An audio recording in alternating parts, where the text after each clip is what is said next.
ಭವ್ಯ ಭಾರತದ ಕಣ್ಮಣಿ ಸಂವಿಧಾನ ಶಿಲ್ಪಿ ಬಾಬಾ ಸಾಹೇಬ್ ಅಂಬೇಡ್ಕರ್ ಅವರ 135ನೇ ಜನ್ಮ ದಿನಾಚರಣೆಯ ಅಂಗವಾಗಿ ಸುತ್ತಿ ಈಗ ಕಳಸೇಶ್ವರ ಸ್ವಾಮಿ ದೇವಸ್ಥಾನದ ಮುಂಭಾಗದಲ್ಲಿ ನಿಂತು ನಮ್ಮ ಈ ಕಾರ್ಯಕ್ರಮವನ್ನು ಹಾಗೆ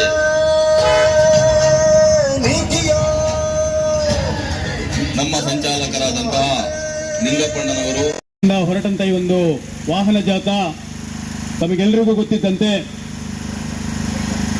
ಡಾಕ್ಟರ್ BR ಅಂಬೇಡ್ಕರ್ ಅವರ 135ನೇ ವರ್ಷದ ಜನ್ಮದಿನದ ಆಚರಣೆಯನ್ನು ನಾವು ಇದೇ ತಾರೀಕು 26ರಂದು ಭಾನುವಾರ ಬೆಳಿಗ್ಗೆ ಕಳಸಾ ತಾಲೂಕಿನಾದ್ಯಂತ ಪ್ರಚಾರ ಜಾಥಾದಲ್ಲಿ ಭಾಗಿಯಾಗಿರ್ತಕ್ಕಂಥ ನಿಮಗೆಲ್ಲರಿಗೂ ಕೂಡ ಹಾರ್ದಿಕವಾದ ಸ್ವಾಗತವನ್ನು ಬಯಸುತ್ತಾ ಇದೇ ಸಂದರ್ಭದಲ್ಲಿ ನಾವು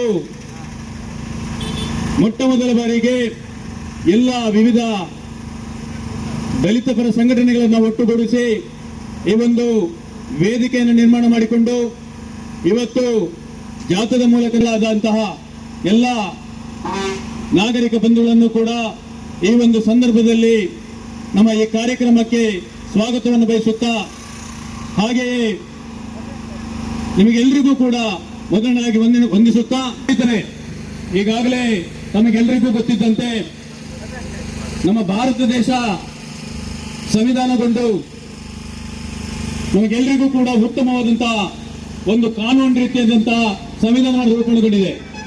ನಾವೆಲ್ಲರೂ ಬೆಳಿಗ್ಗೆ ಎದ್ದು ನಮ್ಮ ಕಾರ್ಯ ಚಟುವಟಿಕೆಗಳಲ್ಲಿ ತೊಡಗಿಸಿಕೊಂಡಿರ್ತಂತ ಈ ಒಂದು ಸಂದರ್ಭ ನಮ್ಮ ಸಂವಿಧಾನ ಜಾಗರೂಕತೆಯಿಂದ ಮಾತ್ರ ಸಾಧ್ಯ ಆಗಿದೆ. ನಾವು ಇವತ್ತು ಮೆಲುಕು ಹಾಕೊಂಡು ಹೋದ್ರೆ ದಿನಗಟ್ಟಲೆ ನಾವು ಮಾತಾಡೋದಕ್ಕೆ ಸಾಧ್ಯ ಇಲ್ಲ. 36,000 ಪುಟಗಳ ಬರಹವನ್ನು ಬರೆದಂತ ಡಾಕ್ಟರ್ BR ಅಂಬೇಡ್ಕರ್ ಅವರು ಆಧುನಿಕ ಯುಗ ಅಲ್ಲದಂತ ಸಂದರ್ಭದಲ್ಲಿ ಆ ಸಂದರ್ಭದಲ್ಲಿಯೂ ಕೂಡ ಅವರು 36,000 ಪುಟಗಳ ಒಂದು ಬರವಣಿಗೆಯನ್ನು ಬರೆದು ನಮ್ಮ ದೇಶ ಆರ್ಥಿಕ ಪರಿಸ್ಥಿತಿ ಇರಬಹುದು, ಆರ್ಥಿಕ ವ್ಯವಸ್ಥೆಗಳು ಇರಬಹುದು, ವ್ಯವಸಾಯ ರಂಗ ಇರಬಹುದು, ಹಾಗೂ ಶಿಕ್ಷಣ ರಂಗ ಇರಬಹುದು, ಎಲ್ಲರಲ್ಲೂ ಕೂಡ ಮುಖ್ಯವಾದ ಪಾತ್ರವನ್ನು ವಹಿಸಿಕೊಂಡಿರ್ತಕ್ಕಂಥ ನಮ್ಮ ತಂದೆ ಪಿತಾಮಹ ಡಾಕ್ಟರ್ BR ಅಂಬೇಡ್ಕರ್ ಅವರು ಅವರನ್ನ ಇವತ್ತು ನಾವು ಎಲ್ಲರೂ ಒಟ್ಟಾಗಿ ನಾವಿವತ್ತು ಸ್ಮರಿಸ್ತಿದ್ದೀವಿ ಅಂತ ಹೇಳಿದ್ರೆ ನಮ್ಮ ಒಂದು ದೊಡ್ಡ ಭಾಗ್ಯ ಅಂತೇಳಿ ಹೇಳ್ಬೋದು. ಇಲ್ಲಿ ನಮ್ಮ ದೇಶದ ಸಂವಿಧಾನದಲ್ಲಿ ಅಥವಾ ಪ್ರಜಾಪ್ರಭುತ್ವ ವ್ಯವಸ್ಥೆಯಲ್ಲಿ ಯಾವುದೇ ಧರ್ಮಕ್ಕೆ ಸೀಮಿತ ಆಗಿರದೆ ಎಲ್ರಿಗೂ ಕೂಡ ಸಮಾನತೆಯ ಹಕ್ಕನ್ನು ಕೊಟ್ಟಿರ್ತಕ್ಕಂಥ ನಮ್ಮ ಬಾಬಾ ಸಾಹೇಬ್ ಅಂಬೇಡ್ಕರ್ ಅವರನ್ನ 135ನೇ ದಿನದಂದು ನಾವು ಎಲ್ಲರೂ ಕೂಡ ಸ್ಮರಿಸುವಂತ ಒಂದು ಶುಭ ದಿನ ನಮಗೆಲ್ಲ ಒದಗಿ ಬಂದಿದೆ ಬಂಧುಗಳೇ. ಹಾಗಾಗಿ ನಾವು ಇವತ್ತು ಜನಸಾಮಾನ್ಯರ ಮನೆಗೆ ಭೇಟಿ ಕೊಟ್ಟು ಕರಪತ್ರಗಳನ್ನು ಹಂಚಿಕೊಂಡು 3ನೇ ತಾರೀಕು ನೀವು ನಮ್ಮ ಈ ಕಾರ್ಯಕ್ರಮಕ್ಕೆ ಬರಬೇಕು, ಯಶಸ್ವಿಗೊಳಿಸಬೇಕು ಅಂತೇಳಿ ನಾವು ಏನು ಮನೆಗೆ ತೆರಳಿದ್ವೋ ಈ ಸಂದರ್ಭದಲ್ಲಿ ನಮ್ಮ ದೇಶದ ಹಾಗೂ ನಮ್ಮ ರಾಜ್ಯದ, ನಮ್ಮ ಜಿಲ್ಲೆಯ, ನಮ್ಮ ತಾಲೂಕಿನ ಹಾಗೂ ನಮ್ಮ ಗ್ರಾಮಾಂತರದ ಎಲ್ಲಾ ಜನರಿಗೂ ಕೂಡ ಈ ಒಂದು ಸಂದರ್ಭದಲ್ಲಿ ನಾನು ಆತ್ಮೀಯವಾಗಿ ಹೇಳ್ತಾ ಇದ್ದೇನೆ, ನೀವೆಲ್ಲರೂ ಕೂಡ ಈ ಒಂದು ಸಂವಿಧಾನವನ್ನು ಗೌರವಿಸಿ ಬಾಬಾ ಸಾಹೇಬ್ರವರ ಹುಟ್ಟುದಿನದ ಹಬ್ಬವನ್ನ ಆಚರಿಸುವುದಕ್ಕೆ ನಿಮ್ಮೆಲ್ಲರ ಭಾರತ ದೇಶದ ಸಂವಿಧಾನದ ಹಬ್ಬ ಅಂತ ಪರಿಗಣಿಸಿ 3ನೇ ತಾರೀಕು ನಡೆಯತಕ್ಕಂಥ ಈ ಒಂದು ಸಮಾರಂಭಕ್ಕೆ ತಾವೆಲ್ಲರೂ ಕೂಡ ಹೆಚ್ಚಿನ ಸಂಖ್ಯೆಯಲ್ಲಿ ಭಾಗವಹಿಸಬೇಕು ಅಂತೇಳಿ ವಿನಂತಿಯನ್ನು ಮಾಡ್ತಿದ್ದೇನೆ ಬಂಧುಗಳೇ. ಬಹುಶಃ ನಮಗೆ ಭಾರತ ದೇಶಕ್ಕೆ ಕೊಟ್ಟಿರ್ತಕ್ಕಂಥ ಈ ಒಂದು ಸಂವಿಧಾನವನ್ನ ಇಡೀ ಜಗತ್ತಿನಾದ್ಯಂತ ಮೆಚ್ಚುಗೆ ಗಳಿಸಿದಂತ ಈ ಒಂದು ಸಂವಿಧಾನವನ್ನ ಭಾರತ ದೇಶ ಬಿಟ್ಟರೆ ಬೇರೆ ಯಾವ ದೇಶದಲ್ಲೂ ಕಾಣಲಿಕ್ಕೆ ಸಾಧ್ಯ ಇಲ್ಲ. ಅಂತ ಒಂದು ದೊಡ್ಡ ಕೊಡುಗೆಯನ್ನು ಕೊಟ್ಟಿರ್ತಕ್ಕಂಥ ಬಾಬಾ ಸಾಹೇಬ್ ಅಂಬೇಡ್ಕರ್ ಅವರ ಜನ್ಮದಿನವನ್ನ ನಾವೆಲ್ಲರೂ ಕೂಡ ಒಂದು ಐಕ್ಯತೆಯಿಂದ ನಡೆಸೋಣ, ಕಾರ್ಯವನ್ನು ಮುಂದುವರಿಸೋಣ ಅಂತೇಳಿ ಹೇಳ್ತಾ ನಮಗೆಲ್ಲರಿಗೂ ಕೂಡ ಮತ್ತೊಮ್ಮೆ ನನ್ನ ವೈಯಕ್ತಿಕವಾಗಿ ಈ ಕಾರ್ಯಕ್ರಮದಲ್ಲಿ ಭಾಗಿಯಾಗಿರ್ತಕ್ಕಂಥ ಬೇರೆ ಬೇರೆ ಭಾಗದ ನನ್ನ ಸಹೋದರರು ನೀವೆಲ್ಲರೂ ಕೂಡ ಬಂದಿದ್ದೀರಾ, ನಿಮಗೆಲ್ಲರಿಗೂ ಕೂಡ ಈ ಒಂದು ಸಂದರ್ಭದಲ್ಲಿ ಅಭಿನಂದನೆ ಸಲ್ಲಿಸುತ್ತಾ, ಮುಖ್ಯವಾಗಿ ನಾನು ಡಾಕ್ಟರ್ ಬಿ ಆರ್ ಅಂಬೇಡ್ಕರ್ ಅವರ ಕನಸೇನಿದೆ ಆ ಕನಸನ್ನು ಎಳೆದುಕೊಂಡು ಹೋಗುವಂತ ಯುವಕರಿದ್ದೀರಿ ತಾವೆಲ್ಲರೂ ಕೂಡ. ಮುಂದಿನ ದಿನಗಳಲ್ಲಿ ನಾವೆಲ್ಲರೂ ಐಕ್ಯತೆಯ ಹೆಜ್ಜೆಯನ್ನು ಹಾಕೋಣ, ಅವರ ಕನಸನ್ನು ನನಸು ಮಾಡುವಂತ ಕೆಲಸವನ್ನು ಮಾಡೋಣ ಅಂತೇಳಿ ಹೇಳ್ತಾ, ಅವಕಾಶಕ್ಕಾಗಿ ನಿಮ್ಗೆಲ್ಲರಿಗೂ ಕೂಡ ವಂದಿಸುತ್ತಾ ನನ್ನ ಮಾತನ್ನ ಹೇಳುತ್ತಿದ್ದೇನೆ.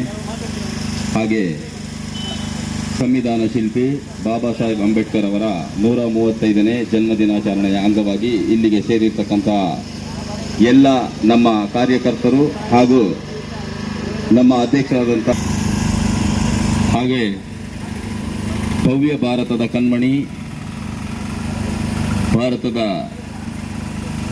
ಭವ್ಯ ಭಾರತದ ಕಣ್ಮಣಿಯಾದ ಬಾಬಾ ಸಾಹೇಬ್ ಅಂಬೇಡ್ಕರ್ ಅವರ 135ನೇ ಜನ್ಮದಿನಾಚರಣೆಯ ಅಂಗವಾಗಿ ನಾಡಿದ್ದು 3/5/2026ನೇ ಭಾನುವಾರದಂದು ದುರ್ಗಾ ಮಂಟಪದಲ್ಲಿ ಹಮ್ಮಿಕೊಂಡಿರುವ ಕಾರ್ಯಕ್ರಮಕ್ಕೆ ಕಳಸದ ಸಮಸ್ತ ನಾಗರಿಕ ಬಂಧುಗಳಿಗೆ ಆತ್ಮೀಯ ಕರೆಯೋಲೆ. ಇದು ಸಂವಿಧಾನ ಶಿಲ್ಪಿ ಕೀಳು ಮೇಳಿಲ್ಲದೆ, ಜಾತಿ ಭೇದ ಧರ್ಮಗಳಿಲ್ಲದೆ, ಜಾತಿಯ ಯಾವುದೇ ತಾರತಮ್ಯಗಳಿಲ್ಲದೆ, ಬಡವ ಬಲ್ಲಿಗ ಎಂಬ ವಿಧಾಯಗಳಿಲ್ಲದೆ ಎಲ್ಲರಿಗೂ ಒಂದೇ ರೀತಿಯ ಹಕ್ಕನ್ನು ಸಮರ್ಪಿಸಿರುವ ಬಾಬಾ ಸಾಹೇಬ್ ಅಂಬೇಡ್ಕರ್ ಅವರ ಈ 135ನೇ ಜನ್ಮದಿನಾಚರಣೆಯ ಅಂಗವಾಗಿ ನಾವು ಅವರ ಅನುಯಾಯಿಗಳಾಗಿ ಅವರ ಕನಸುಗಳಿಗೆ ಹೆಜ್ಜೆ ಹಾಕುತ್ತಾ, ಹಾಗೆ ಬಡವರ ಏಳಿಗೆ ಹಾಗೂ ಸುಖ ಕಷ್ಟಗಳಲ್ಲಿ ಭಾಗಿಯಾಗಲು ನಮ್ಮ ಇಲ್ಲಿರ್ತಕ್ಕಂಥ ಯುವಕರು ಎಲ್ಲರೂ ಕೂಡಿ ಸಂವಿಧಾನಬದ್ಧವಾಗಿ ನಡೆಯುವ ಕಾರ್ಯಕ್ರಮಗಳಲ್ಲಿ ಆಗಮಿಸಲು ಹಾಗೂ ನಾವೆಲ್ಲರೂ ಕೂಡಿ ಬದುಕಿ ಭವ್ಯ ಭಾರತದ ಕನಸುಗಳನ್ನು ನನಸು ಮಾಡುವ ನಿಟ್ಟಿನಲ್ಲಿ ಸಾಗೋಣ ಎಂದು ಹೇಳುತ್ತಾ ನನ್ನ ಈ ಮಾತುಗಳನ್ನು ಮುಗಿಸುತ್ತಿದ್ದೇನೆ. ಜೈ ಹಿಂದ್, ಜೈ ಭೀಮ್. ನಮ್ಮ ಈ ಒಂದು ವಾಹನ ಜಾಥಾ ಮುಕ್ತಾಯಗೊಳ್ಳಲಿದೆ. ತಾವೆಲ್ಲರೂ ಕೂಡ ಕೈ ಜೋಡಿಸಲಿಕ್ಕೆ ನಿಮಗೆಲ್ಲರಿಗೂ ಕೂಡ ಧನ್ಯವಾದಗಳನ್ನು ಸಲ್ಲಿಸುತ್ತಾ ಈ ಒಂದು ಕಾರ್ಯಕ್ರಮ ಮುಕ್ತಾಯಗೊಳ್ಳುತ್ತಿದ್ದೇವೆ. ಮತ್ತು ಈ ಒಂದು ಸಮಾರೋಪ ಭಾಷಣವನ್ನ ಕಾಂಗ್ರೆಸ್ ಮುಖಂಡರಾದಂಥ ಕಾರ್ಯದರ್ಶಿಯಾದಂಥ ವಿಶ್ವನಾಥ್ರವರು ಬರಬೇಕಿತ್ತು. ಬಹುಶಃ ಅವರನ್ನು ನಾವು ಘೋಷಣೆ ಮಾಡಿದ್ವಿ. ಯಾವುದೋ ಒಂದು ಮದುವೆ ಸಮಾರಂಭದಲ್ಲಿ ಇರೋದ್ರಿಂದ ಅವರಿಗೆ ಕಾಲಾವಕಾಶ ಇಲ್ಲ ಅಂತೇಳಿ ಹೇಳಿದ್ದಕ್ಕೆ ನಾವೇ ಇವತ್ತು ಸಾಂಕೇತಿಕವಾಗಿ ಒಂದು ನಡೆದಂಥ ಕಾರ್ಯಕ್ರಮದಲ್ಲಿ ವಂದನಾರ್ಪಣೆಯನ್ನು ಮಾಡಿದ್ದೀವಿ. ನಿಮಗೆಲ್ಲರಿಗೂ ಕೂಡ ಶುಭವಾಗಲಿ. ನಮ್ಮ ಜೊತೆ ನೀವೆಲ್ಲ ಸದಾಕಾಲ ಇರ್ತೀರಿ, ನಮ್ಮ ಈ ಒಂದು ಸಂಘಟನೆಯನ್ನು ಬೆಳೆಸ್ತೀರಿ, ನಮ್ಮ ಪ್ರತಿಯೊಂದು ಹೆಜ್ಜೆಯಲ್ಲೂ ನೀವೆಲ್ಲರೂ ಕೂಡ ನಮ್ಮ ಜೊತೆ ಭಾಗಿಯಾಗ್ತೀರಿ ಅಂತೇಳಿ ಹೇಳ್ತಾ ನಿಮಗೆಲ್ಲರಿಗೂ ಕೂಡ ಧನ್ಯವಾದಗಳು.